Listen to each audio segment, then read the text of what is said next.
Hello guys, welcome to the YT controversy. Guys, काफ़ी दिनों के बाद आज लखनीत से जुड़ा एक और अपडेट लेकर आई हूँ जो कि लखनीत के एनिवर्सरी से जुड़ा हुआ है। दोस्तों, हम लोग काफ़ी उम्मीद लगा रहे थे कि लखनीत के एनिवर्सरी पे फाइनली रावत फैमिली जो है वो यूनाइट हो जाएगी और उनके बीच में जो भी मिसअंडरस्टैंडिंग या फिर जो भी गिले शिकवे हैं वो दूर हो जाएंगे। मगर हमारी ये उम्मीद जो है वो धरे की धरी रह गई।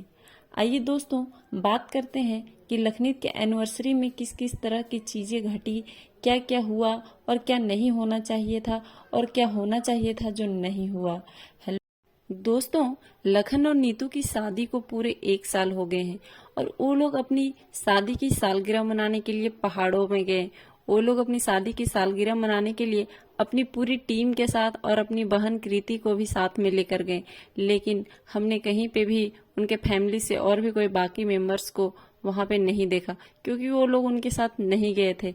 और वहां पे नहीं जाने के कारण हम लोग ये कयास लगा रहे थे कि शायद पहाड़ों से वापस आने के बाद लखनीत को उनकी सालगिरह का कोई बहुत बड़ा सरप्राइज मिल सकता है। लखनीत के एनिवर्सरी के कुछ टाइम पहले, 1-2 दिन पहले जो है लखन की जो मम्मी है वो काफ़ी शॉपिंग करती हुई दिखाई देती है और शॉपिंग में अपना थंबनेल लगा रही होती है जिसमें वो बता रही होती है कि बहुत सारे गिफ्ट्स जो है खरीद रही हूँ, किसके लिए खरीद रही हूँ। मैंने तो उनका ब्लॉग्स नहीं देखा, लेकिन थंबनेल में जैसा देखा था तो मुझे लगा कि शायद वो सारी शॉपिंग्स लखनीत के लिए की जा रही होगी, क्योंकि लखनीत की एनिवर्सरी है तो उन्हें सरप्राइज देना होगा। क्योंकि लखन और नीतू जो है अभी अपना एनिवर्सरी है वो बाहर सेलिब्रेट कर रहे हैं और करना भी चाहिए, क्योंकि उन लोगों को ऐसे तो टाइम मिलता नहीं है एक दूसरे के लिए, क्योंकि हमेशा काम में बिजी रहते हैं। तो इस तरह के स्पेशल मोमेंट्स में अगर वो लोग थोड़ा पीसफुल टाइम कहीं बिताना चाहते हैं तो अच्छी बात है। वो लोग बाहर गए अपना एनिवर्सरी सेलिब्रेट करने के लिए,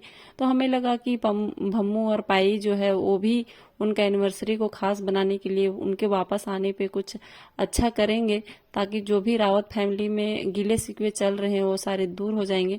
मगर ऐसा कुछ भी देखने को नहीं मिला। हालांकि एनिवर्सरी के दिन बहुत सारी इमोशनल जो पिक्चर्स थी वो इंस्टाग्राम पे और सोशल मीडिया पे बहुत सारे पिक्चर्स जो है वायरल हो रहे थे, जहाँ पे रिस्की रिकी जो था वो लखनीत की एक शादी के टाइम का एक उनका जो टी शर्ट था, जब वो आई थी शादी होके घर में, तो उसमें जो पाँव के उनके निशान थे वो वाले टी शर्ट जो है वो पहन के वो वायरल हो रही थी।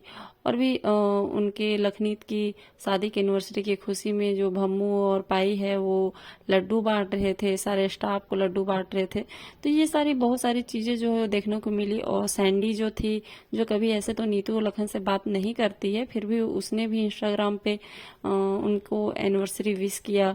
लेकिन करण ने कहीं पे भी ना उन्हें एनिवर्सरी विश किया, ना ही उनका उसका कुछ भी मोमेंट जो है वो देखने को नहीं मिला।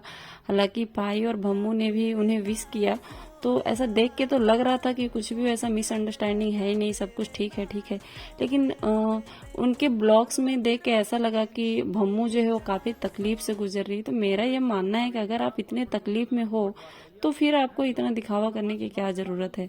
जब आपको अपने बेटे और बहू से कुछ लगाव ही नहीं है तो फिर इतना दिखावा दूसरों को मिठाई खिलाने लड्डू खिलाने से क्या होगा। अगर आपको इतना ही था अच्छा, अगर आपको अपने बेटे और बहू का एनिवर्सरी सेलिब्रेट करके इतनी ही खुशी मिल रही थी तो आप उनके वापस आ जाने के बाद उनका एनिवर्सरी अच्छे से सेलिब्रेट करते।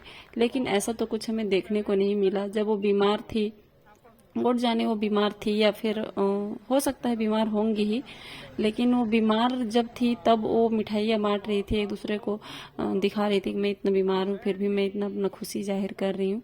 लेकिन जब वो ठीक हो गई, जब वो लोग वापस आ गए, तब तो उनका एनिवर्सरी जो है वो सेलिब्रेट किया जा सकता था, लेकिन फिर भी नहीं किया गया। और नीतू भी विला में नहीं आई। वापस आने के बाद हमें लग रहा था कि अभी रिक्की जो है इतना इमोशनल हो रहा है तो शायद नीतू जो है वो वापस आएगी विला, लेकिन ऐसा कुछ देखने को नहीं मिला। ये सब तो सोशल मीडिया की बातें थी, अब अंदरूनी बात क्या थी वो तो हमें नहीं पता और वो सारी बातें निकल के अभी तक बाहर नहीं आई है।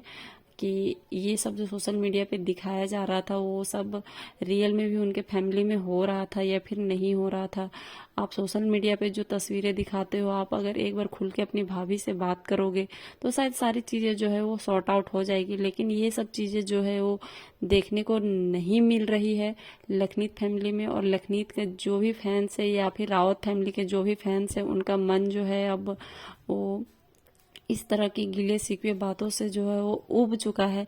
और हम चाह रहे हैं कि लखनीत फैमिली जो है वो एक हो जाए, यूनाइट हो जाए, ताकि जो भी मतलब इस तरह की मिसअंडरस्टैंडिंग्स या फिर जो भी ट्रोलर्स हैं जो उनको ट्रोल करते हैं, उनको एक करारा जवाब मिले। सो वो सब जो है वो जो हम चाह रहे थे वो सब तो नहीं हुआ।